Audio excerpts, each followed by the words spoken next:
Assalamu alaikum, my lovely nurses. I hope you are all fine.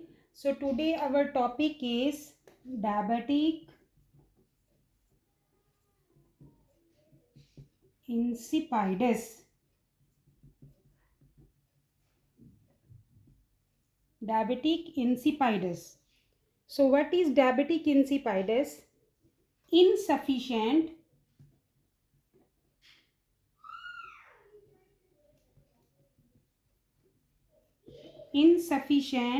production of antidiuretic hormone. Antidiuretic hormone ADH. The abbreviation is ADH, antidiuretic hormone, by the pituitary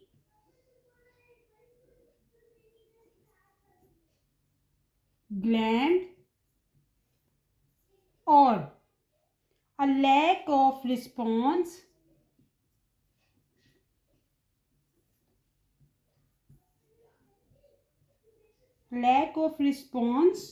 to ADH, antidiuretic hormone.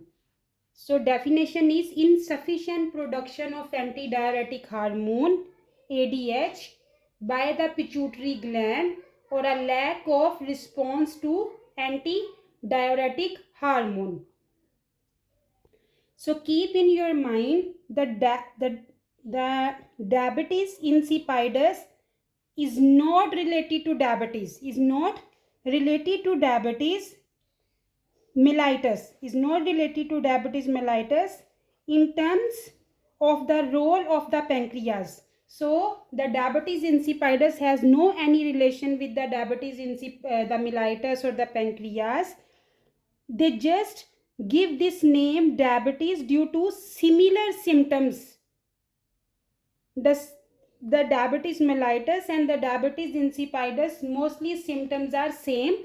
That's why they give the name diabetic insipidus. But the diabetic insipidus have no any relation with diabetes mellitus or the pancreas. So diabetes insipidus, the types. Diabetes insipidus have two types. One is central and one is nephrogenic. So diabetes insipidus have two types, one central, one nephrogenic. So what is the central? First we will talk about the central. So in the central diabetes insipidus, there is decreased ADH production. Decrease ADH, antidiuretic hormone production. This is number one. So in the central, decrease ADH production. We can also tell decrease ADH production, and we can also tell represents vasopressin deficiency. The meanings are both same. The vasopressin is ADH, antidiuretic hormone. The vasopressin is antidiuretic hormone. So either we can tell decrease ADH production or represents vasopressin antidiuretic hormone deficiency. Now we will talk about the nephrogenic. The nephrogenic, the ADH production, antidiuretic hormone production is adequate, but the ADH production is adequate, but the kidneys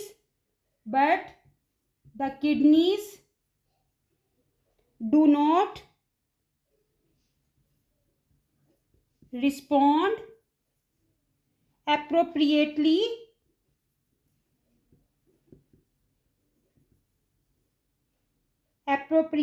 to the ADH.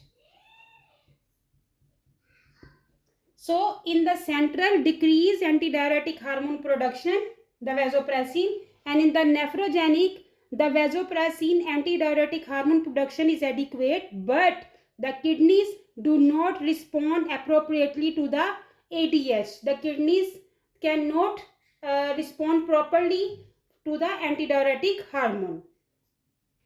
Now we will talk about the sign and symptoms.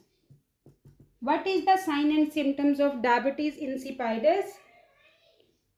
Excrete large amount of diluted urine. Excrete large amount of diluted urine. Number 2, polydipsia. Polydipsia. What is polydipsia? Increased thirst. Increased thirst. Number 3, polyuria. Polyuria mean increased urine output.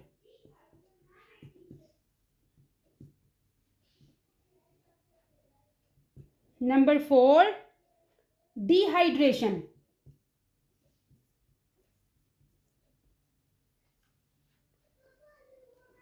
So when the always think about the dehydration.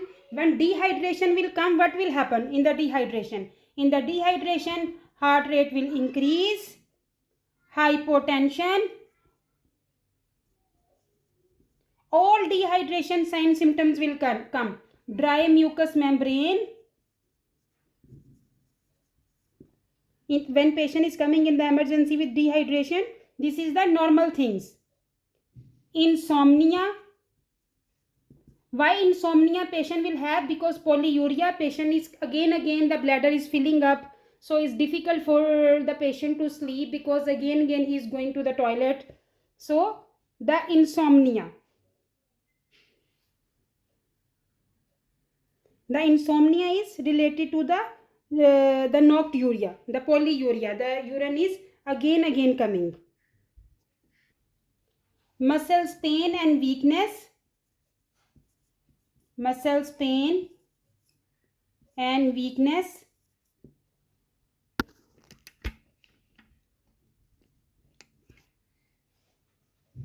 Headache due to dehydration. Muscle pain and weakness, headache. As I already told you, keep in your mind, this is the test tip. In the diabetes insipidus, postural hypotension is there. Postural hypotension means once patient try to get up, the patient is feeling hypotension and dizziness. Low urinary specific gravity. This is very important. Low urinary specific gravity. The normal gravity is 1.005 to 1.030. This is the normal urine specific gravity.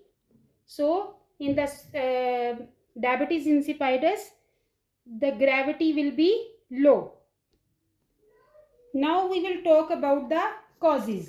What's the causes of diabetes insipidus? The causes we will talk according to the types. First, for example, in the central diabetic insipidus, the causes of this one caused by ADH deficiency. Because in the central one more thing, that the central diabetes insipidus is the common one. Most common is central diabetic insipidus. If the question will come, which one is the common type, is the central diabetic insipidus is the common type. So because in the central ADH is deficiency, so with this one, what's the causes? Idiopathic. Number 1 is idiopathic. What's the meaning of idiopathic? A disease of unknown cause. A disease of unknown cause. Number 2, head trauma. Head injury. Head trauma. Number 3, pituitary surgery. Pituitary surgery be the cause of ADH deficiency. Ischemic encephalopathy. Ischemic encephalopathy. What is ischemic encephalopathy? The brain is not receiving enough oxygen and the blood flow. So that's why due to this is the ischemic encephalopathy. The brain is not receiving proper oxygen and the blood flow. Now nephrogenic, the second cause, the second type. The nephrogenic, in the nephrogenic what is happening? The ADH resistance. ADH resistance mean there is appropriate, the ADH is adequate but is not properly, the lack of response to ADH. So what will happen? What's the cause? Chronic lithium use. Chronic lithium use. Those patients who's using too much lithium, they can goes to the diabetes insipidus. Hypercalcemia. Hypercalcemia, if patient have high calcium level. Heredity, if in the family history. There are some other causes also. For example, any surgery of the brain like craniotomy, any sinus surgery, the patient have meningitis, infection of the central nervous system. So related to brain. So had the brain tumor. So related to brain. See, head tumor related to brain. Manipulation of the pituitary related to brain. Surgical ablation craniotomy related to brain. Infection of the central nervous system relating to brain. Meningitis, encephalitis relating to brain. So mostly causes are related to brain. So this is the causes of diabetes insipidus. If the patient have diabetic insipidus, so when we will do the labs test, what you will see in the labs? So in the labs you will see high sodium, hypernatremia, high calcium, hypercalcemia, high blood sugar, hyperglycemia, increased creatinine, low urine specific gravity,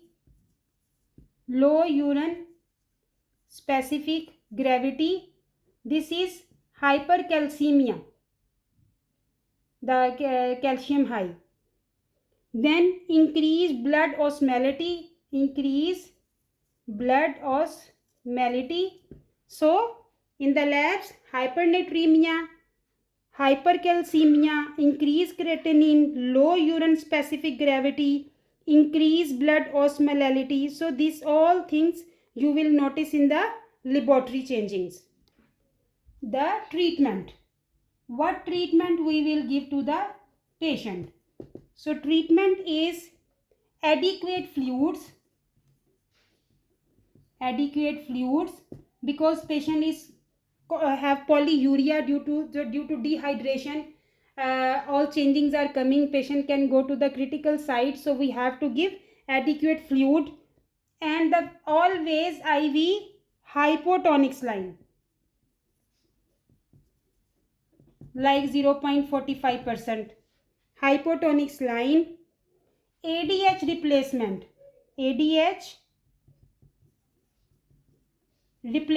What is ADH replacement? Like vasopressin or desmopressin. Vasopressin and desmopressin. These are antidiuretic hormones. Monitor for intake and output very strictly.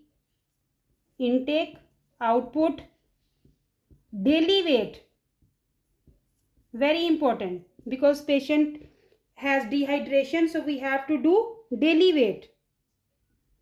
Low sodium intake because patient have already hypernatremia. The nursing intervention.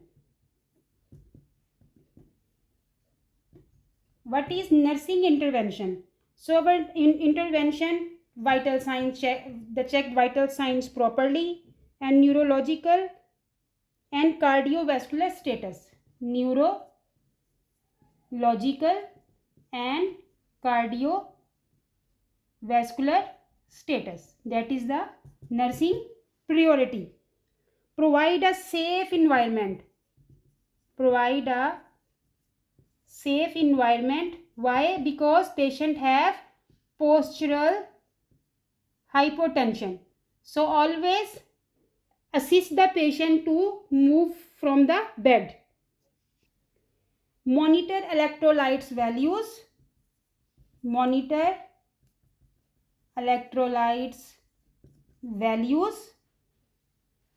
And for signs of dehydration. As I told you, monitor client intake output.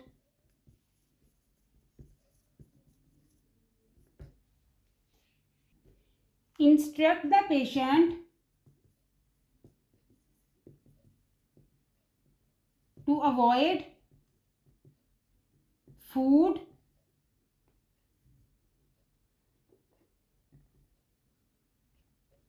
or liquids that increase